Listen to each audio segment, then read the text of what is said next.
Burlington's winter bit hard. The library's oak doors creaked shut behind me, sealing out Lake Champlain's icy wind. Solitude was my norm. At 30, I shelved books, mended spines, and lived quietly above a cafe.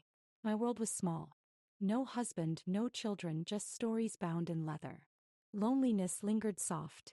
Late one February night in 2008, closing up, I heard a faint cry. Curiosity stirred sharp. It came from the rare books room, usually silent. My pulse quickened. I followed the sound, flashlight trembling. Something waited there. A wicker basket sat by the heater, wrapped in a faded quilt. My breath caught. Inside, a baby, days old, shivered in a thin blanket. His fragility was stark. His cheeks were flushed, eyes barely open, tiny fists clenched. Pity surged fast. A crumpled note lay beside him. Please keep him safe. The plea was raw. I scooped him up, his warmth against my chest. Instinct took hold. I dialed 911, voice shaking. Help was coming. The hospital hummed, sterile and bright. Time slowed heavy. No missing child reports surfaced.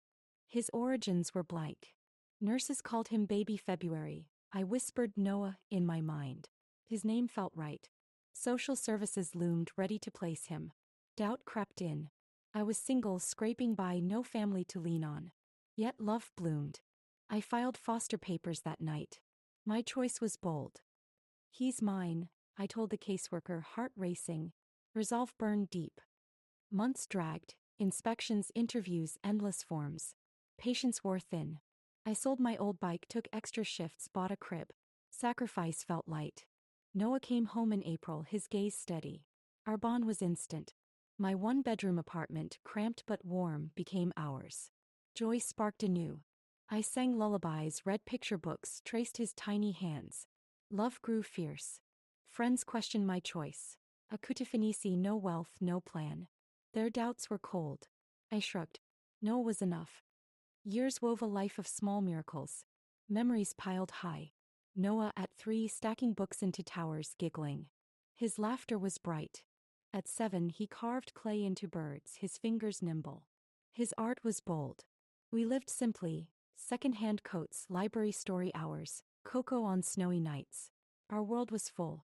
January 27th was our day, marking when I found him. Our ritual was warm. I'd recount that night, his cry my compass. His smile was my reward. High school brought changes. Noah grew tall. His sculptures, stone, wood, wire, filled our tiny porch. His talent was vivid. He won contests, dreamed of Montpellier's art school. His ambition soared. I worked late, cataloging books to fund his supplies. Exhaustion was worth it. He never asked about his past, but I told him at 9. He was chosen, not abandoned. Truth was my gift. He hugged me, whispering, "You're my home." His words were gold. This January our ritual faltered. Unease crept in. Noah, now 17, stayed late at school, sketching. His distance was new. A note appeared on my desk. I need to know who I was. My heart sank. Days later, a silver SUV parked outside, polished and out of place.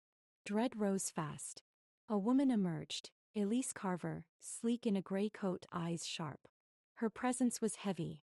She approached, voice calm. "I'm Noah's mother." Her claim was cold. My kitchen felt too small. Tension hung thick. Elise sat, a folder in hand, Carver and Sons Legal. Her intent was clear. "I was 19, lost, broken," she said. "I'm better now." Her story was smooth. DNA tests confirmed her claim. Proof was stark. She'd met Noah weeks ago secretly. Betrayal stung deep. "I want him back," she said. Her words were knives. I gripped my mug steady. "He's not yours to take." My stand was firm. Lila Harper, my coworker, found me later, trembling. Her concern was warm. "Fight this," she urged, eyes fierce. Her support was real. I dug through Noah's sketchbooks, finding a new piece. 2 women, one blurred, one clear, divided by a river. His art was truth. He came home, eyes red. "I just wanted answers," he said. His voice was frail. I nodded, heart aching. Love held us still. Burlington's dawn broke sharp, Lake Champlain's mist curling over the streets. Tension hung heavy. The library felt colder. its shelves looming like silent judges. Doubt crept in. Noah's sketchbook lay open on my desk, his latest piece, a fractured bridge between two shadowed figures. His art spoke loud. Elise's words echoed, "I want him back." Her claim was bold. I gripped a worn book, its spine cracked from years of care. My resolve hardened. Noah needed me, but his silence grew. Our bond wavered. Lila Harper stormed into the break room, eyes blazing. "She can't take him," she said, slamming her coffee mug down. Her loyalty was fierce. I showed her Elise's legal folder, DNA proof gleaming inside. Her evidence was stark. Lila's jaw tightened. "Hire a lawyer, Clara." Her advice was clear. I nodded, fear twisting. The fight was near. Noah came home late, clay dust on his hands. His distance was raw. "She wants to meet again," he mumbled. His words stung deep. I dug through old files, searching for Noah's adoption papers. Answers eluded me. A faded note, his birth mother's plea, sat tucked in a drawer. Swait was real. I called James Nolan, a Montpelier lawyer known for family cases. His expertise was key. "Build your case," he urged, voice calm. His counsel was firm. I gathered photos, school records, hospital bills. Proof of 17 years. My love was tangible. James reviewed them, nodding. "This is strong." Hope flickered soft. Elise invited us to a cafe in Montpelier. Her move was calculated. Noah insisted I come, his eyes pleading. His trust was frail. The place was sleek, all glass and polished wood, far from our cozy library world. Its shine was cold.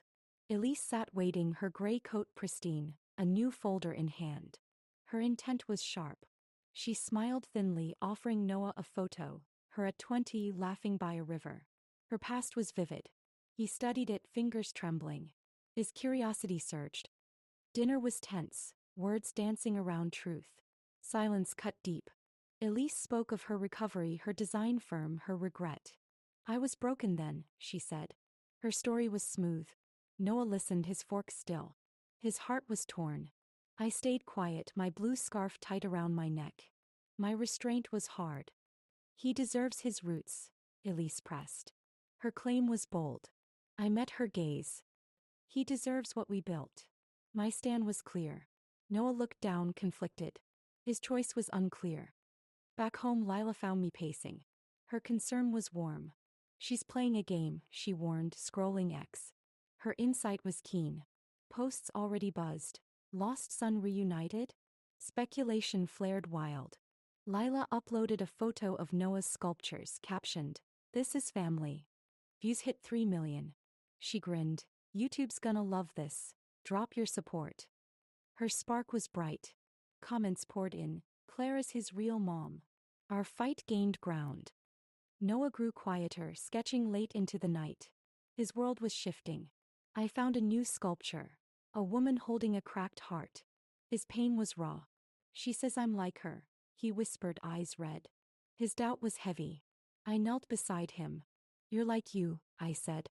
My love was steady. He hugged me, brief but tight. Connection held firm. But his phone buzzed. Elise's texts promising trips, art schools, a new life. Her pull was strong. James called, voice urgent. Elise filed for custody. The blow was swift. Her lawyers, Carver and Sons, claimed Noah's best interests lay with her wealth, her bloodline. Their argument was cold.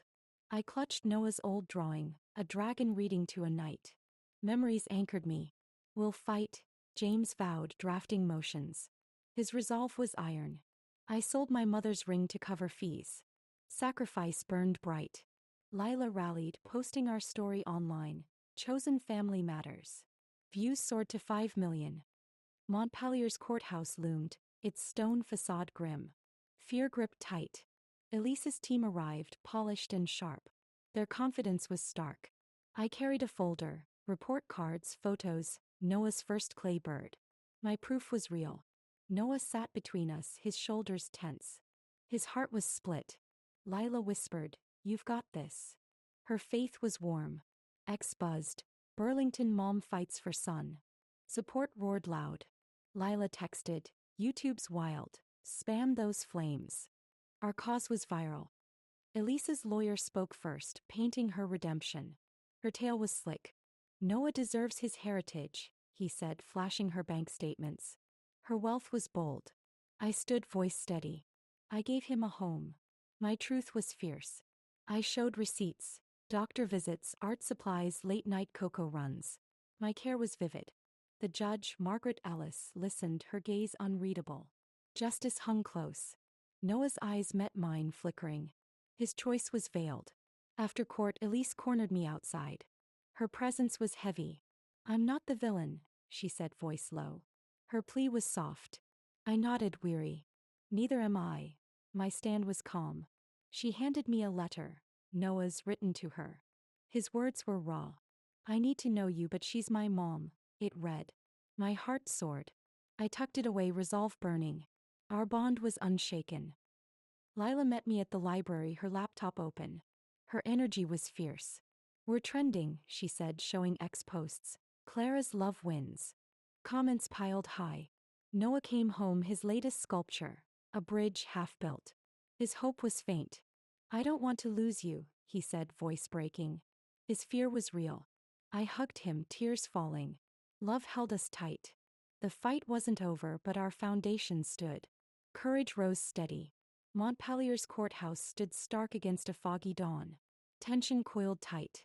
The wooden doors of courtroom 3C loomed, voices murmuring inside. Fate waited near.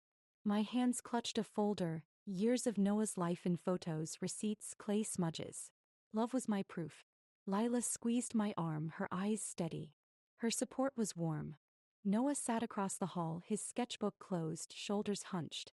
His heart was torn. Elise arrived, flanked by lawyers, her gray coat immaculate. Her presence was cold. The gavel fell and our battle began. Justice loomed close. Margaret Ellis, the judge, scanned the room, her gaze piercing. Her authority was firm. Elisa's lawyer spoke first, voice smooth, laying out her redemption arc. Her story was polished. Noah deserves his heritage, stability, opportunity, he claimed, flashing her design firm's success. Her wealth was bold. I stood, breath steady, voice clear. Courage rose sharp. I didn't give him blood, but I gave him a home, I said, sliding forward Noah's first sculpture. A tiny bird, chipped but cherished. Our bond was vivid. I recounted sleepless nights, stitching costumes, teaching him to carve wood. Sacrifice burned bright. I spoke of library story hours, cocoa in chipped mugs, his laughter through Burlington winters. Memories anchored deep. Motherhood isn't DNA, I said. It's showing up. Truth struck hard. Noah's eyes met mine, glistening. His faith was frail. The judge nodded, her pen scratching notes. Hope flickered soft. Lila whispered, "You nailed it." Her pride was real. Elisa's team countered, presenting Noah's text to her. Curious, searching. His words were raw. He reached out, her lawyer said. He wants connection. Their angle was slick. I showed his letter. She's my mom. My stand was fierce. The courtroom stilled, air heavy with unspoken choices. Time stretched thin. Margaret called Noah to speak. His moment was now. He stood, voice low, hands trembling. His courage was bold. I needed answers, but Clara's my home, he said. His choice was clear. The judge adjourned for deliberation. Suspense hung heavy. Outside, rain drizzled, blurring Montpelier's streets. Waiting cut deep. Lila posted a courtroom sketch online, captioned, "Family fights for love." Views soared to 10 million. YouTube's on fire. Spam those hearts, she said, grinning. Her spark was bright. X buzzed. Clara's the real mom. Support roared loud. Noah sat beside me, sketching quietly, a bridge now whole. His hope was alive. I squeezed his hand, silent. Our bond held firm. Margaret's ruling came swiftly. Relief broke free. I retained primary guardianship. Elise gained monthly visits, no custody. Justice landed fair. Noah exhaled, his shoulders easing. His heart was lighter. Elise's face tightened, but she nodded. Her acceptance was calm. I just wanted a piece of him, she whispered, leaving. Her regret was soft. I met her gaze, no anger. Understanding bloomed slow.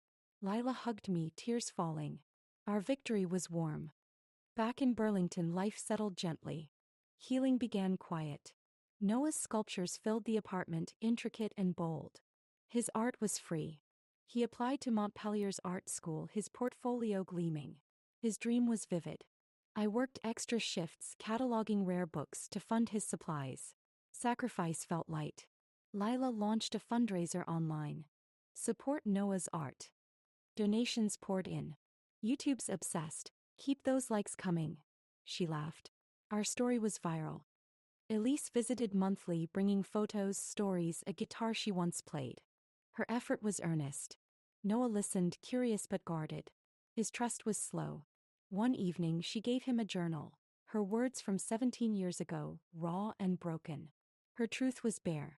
I left you to save you, she wrote. Her pain was real. Noah read it silently, then hugged her briefly. Connection grew faint. He turned to me, smiling. You're still home, he said. Love anchored deep. The library became our refuge again. Routine was our strength. Noah carved a new piece. A woman holding a book, a boy at her side. Our story was etched. Lila framed it for the community room, captioned, Family by Choice. Pride swelled high. Ex-posts celebrated, Burlington's hero mom. Comments hit millions. I found Noah's old note tucked in my desk. You're my home. His words were gold. I slipped it into a locket, wearing it daily. His love was eternal. Summer brought Noah's acceptance letter. Full scholarship to Montpellier. Joy soared bright. We celebrated with cocoa, our January ritual revived. Tradition held strong. He showed me a new sculpture. Two women, one with a book, one with a guitar, linked by a star. Unity was clear. You both made me, he said. His heart was whole. I cried, laughing on our worn couch. Happiness was full. Lila posted the moment online. Noah's triumph. Views climbed fast. Elise sent a letter, her handwriting steady. Her piece was new. Thank you for raising him, she wrote. Her gratitude was warm. She moved to Boston, starting fresh, respecting boundaries. Her choice was wise. Noah visited her once, returning thoughtful. She's part of me, he said, but you're my foundation. His loyalty was fierce. I nodded, tears falling. Love mended deep. The apartment felt alive, filled with his clay dust and dreams. Our home was complete. Years later, Noah's sculptures graced galleries. His legacy shone. He taught art to foster kids, giving back. His heart was wide. I launched a library fund in his name, supporting young artists. Our impact was real. X buzzed. Noah's art heals. Support never faded. Lila, now head librarian, grinned at our story's reach. YouTube's still buzzing. Drop those stars. Our journey was global. I stood by Lake Champlain, Noah's locket warm against my chest. Redemption was ours. Love doesn't erase scars. It builds beside them. Truth held us close. Noah's art carried our story, not of blood but of choice. Family was ours. Every January we lit a candle, retelling that night in the library. Our bond was eternal. If this story moved you, share it. Your voice matters. Tell us in the comments. What's your family's story? Connection keeps us alive.